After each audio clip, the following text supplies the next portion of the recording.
Hello, Wash fam. Welcome back to Cashcraft, the only channel where creativity meets money and we Dan T joke without bag.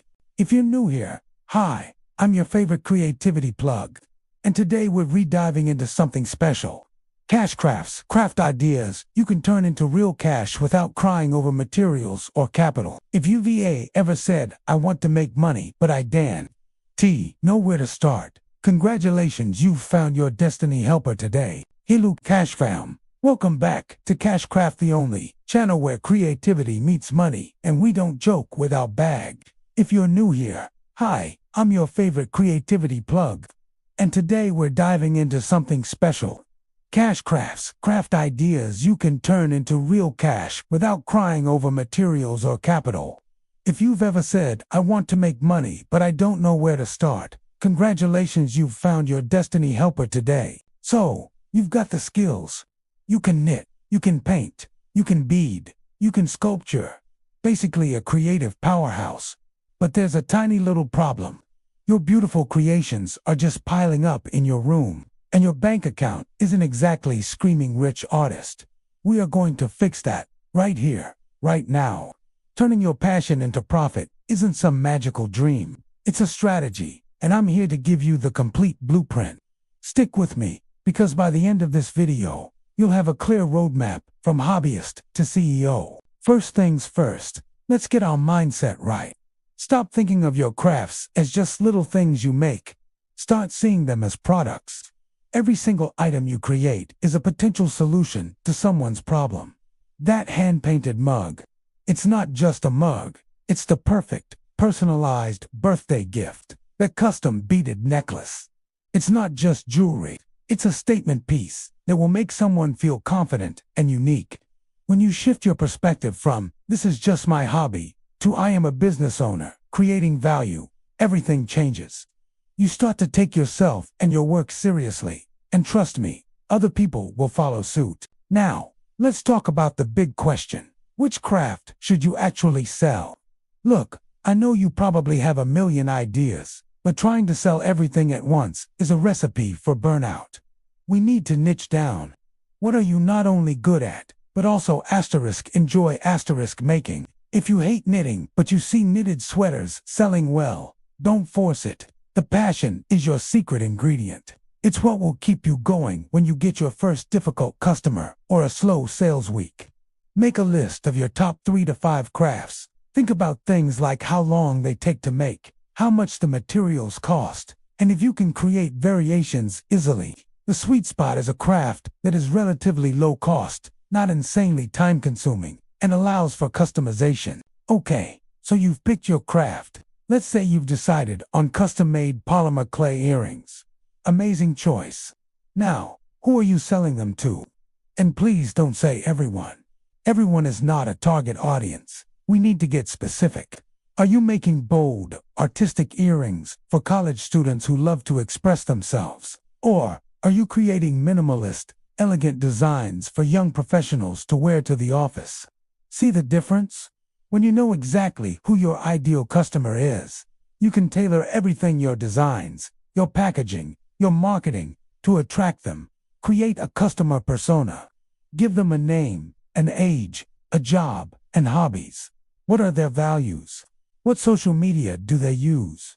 When you create with this specific person in mind, your products will feel like they were made just for them. Let's get into the nitty-gritty. Pricing.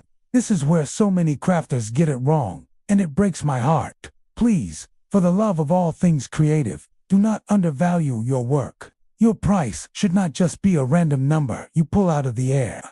We're going to use a simple formula. Cost of materials plus your hourly rate times hours to make plus overhead plus profit margin equals your price. Let's break it down.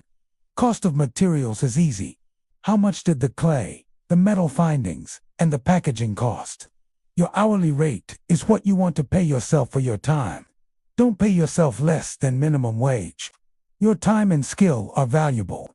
Overhead includes things like Etsy fees, marketing costs, or website hosting. And finally, your profit margin is the extra you add on top that actually makes it a business and not just a job. Start with a 20 to 30% profit margin and adjust as you grow. Don't be afraid to charge what you're worth.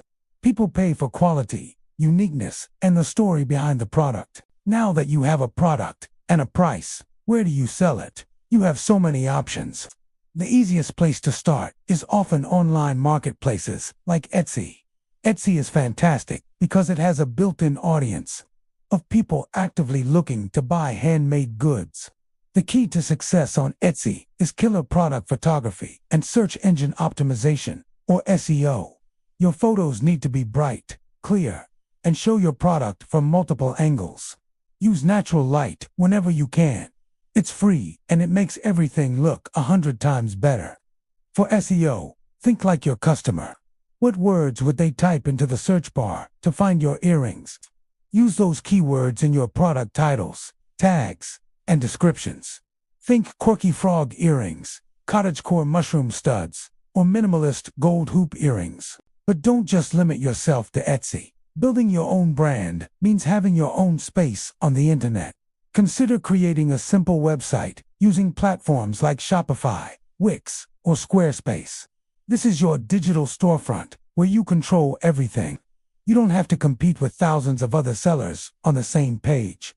This is also where you can really tell your brand story.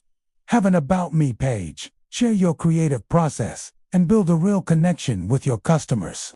And of course, we cannot forget the power of social media. Instagram and TikTok are your best friends. They are visual platforms, perfect for showing off your beautiful crafts. Don't just post pictures of your products with a caption that says for sale. Create engaging content. Make behind-the-scenes videos of you making the earrings. Show how to style them with different outfits. Create fun, trending reels or TikToks. Engage with your followers, answer their comments, and build a community around your brand. People buy from people they know, like, and trust. Let's talk about packaging and shipping, because this is a huge part of the customer experience. Getting a package in the mail should feel like opening a present. This doesn't mean you have to spend a fortune on custom boxes, but a little effort goes a long way. Wrap your earrings carefully in tissue paper, include a handwritten thank you note, and maybe pop in a small business card or a sticker. These little touches make your customer feel special and appreciated, and it's what turns a one-time buyer into a loyal fan who tells all their friends about you. For shipping, invest in a small postal scale to weigh your packages accurately so you don't overpay. Use services like Pirate Ship to get discounted shipping rates. Make sure your items are packaged securely to avoid any damage during transit. A broken item and an unhappy customer is something we want to avoid at all costs. As your business starts to grow, you're going to need to get organized. Keep track of your sales, your expenses, and your inventory. A simple spreadsheet is all you need to start. Knowing your numbers is crucial. It helps you see which products are your best sellers, when your busiest sales seasons are, and how profitable you truly are.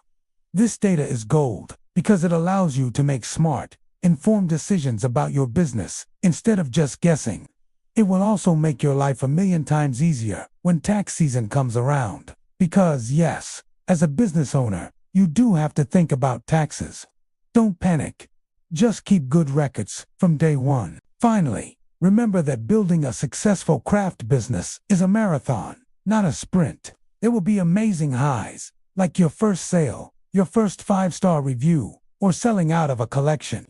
But there will also be low, slow months, creative blocks, and maybe even a negative comment or two. The key is to stay consistent, keep learning, and don't give up. Continue to refine your craft, listen to customer feedback, and adapt to new trends. Your brand will evolve over time, and that's a beautiful thing. You started this because you love to create, so never lose sight of that joy. Let your passion be the fuel that drives your business forward. So, there you have it, Cash Fam, the ultimate guide to turning your crafts into cold, hard cash. It's about having the right mindset, finding your niche, pricing with confidence, marketing like a pro, and delivering an unforgettable customer experience. You have the talent, you have the passion, and now you have the plan. There is nothing holding you back. Go out there and build that creative empire you've been dreaming of. I am cheering for you every step of the way. Don't forget to hit that like button if you found this helpful.